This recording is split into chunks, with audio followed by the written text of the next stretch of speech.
हा पीठ आपल्याला भिजवून घ्यायचा आहे। एक 15 मिनटं हा पीठ भिजायला ठेवायचा।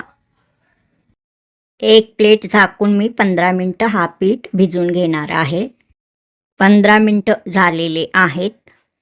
उघडून बघायचा। हा बघा, हा पीठ एकदम चांगला भिजलेला आहे। तरी पण थोडंसं पाणी लावून हा पीठ चांगला मळून घ्यायचा। हा बघा, अशा प्रकारे व्यवस्थित चांगला मळून घ्यायचा, म्हणजे अजून थोडा हा पीठ मऊ असा होतो।